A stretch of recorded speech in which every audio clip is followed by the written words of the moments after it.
पोट साफ न होणं म्हणजेच बद्धकोष्ठता हा फक्त पोटाचा त्रास नाही, तर तो दीर्घकाळ दुर्लक्षित केला तर संपूर्ण शरीरावर तो गंभीर परिणाम करू शकतो. पोट साफ न झाल्यावर होणारे गंभीर परिणाम. पहिलं महत्त्वाचं म्हणजे विषारी द्रव्ये शरीरात साचून राहतात आणि आतड्यात साचलेली घाण कुजते आणि त्यातून विषारी द्रव्ये रक्तात मिसळतात. त्याचा परिणाम म्हणजे सतत थकवा जाणवतो, डोके दुखतं, चक्कर येते, तोंडामध्ये कडूपणा जाणवतो आणि त्याचा त्वचेवरही खूप वाईट परिणाम होतो आणि चेहऱ्यावर पण त्याचे वाईट परिणाम होतात. जसं की पिंपल्स येतात, पुरळ येतात, डाग पडतात, त्वचा निस्तेज दिसते.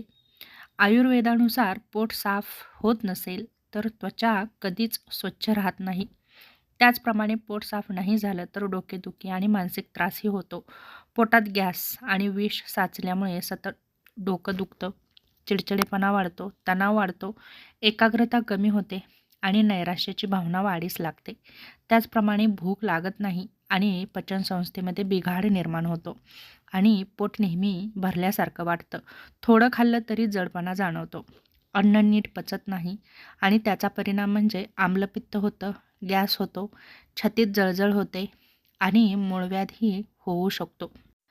त्याचप्रमाणे जोर लावून शौच केल्यामुळे मूळव्याध होतो, गुदद्वाराला जखम होते, रक्तस्राव होतो, वेदना वाढतात आणि हा सर्वात सामान्य पण गंभीर असा परिणाम आहे. त्याचप्रमाणे किडनीवरतीही दुष्परिणाम होताना दिसतात. जसं की आतड्यातील विषारी घटक किडनीवर ताण टाकतात आणि दीर्घकाळ जर बद्धकोष्ठता राहिली तर किडनीचं कार्य मंदावतं, संसर्गाचा धोका वाढतो, वजन वाढण्याचा धोका वाढतो, पचनसंस्था बिघडते, चयापचय कमी होतं, चरबी साचते, वजन वाढतं, हार्मोनल असंतुलन होतात. पोट साफ नाही झालं तर हार्मोन्सचा समतोल बिघडतो आणि महिलांमध्ये याचे वाईट परिणाम दिसतात.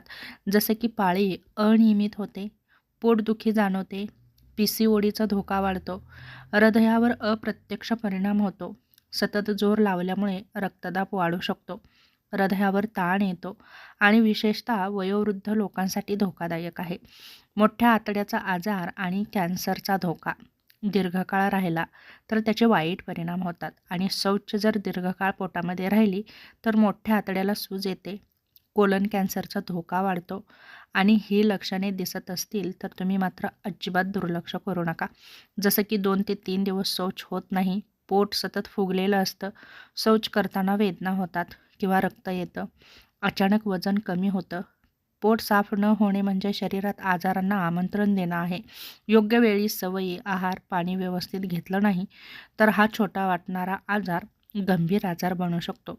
तेव्हा या आजाराकडे वेळेवरच लक्ष देऊन पोट साफ होण्याकडे लक्ष देणं खूप गरजेचं आहे. त्यासाठी व्यायाम करणं, पाणी भरपूर पिणं आणि आपल्या दैनंदिन जीवनशैलीमध्ये थोडेसे बदल करणं खूप गरजेचं आहे. तरच तुम्ही दीर्घायुषी आणि निरोगी जीवन जगू शकता.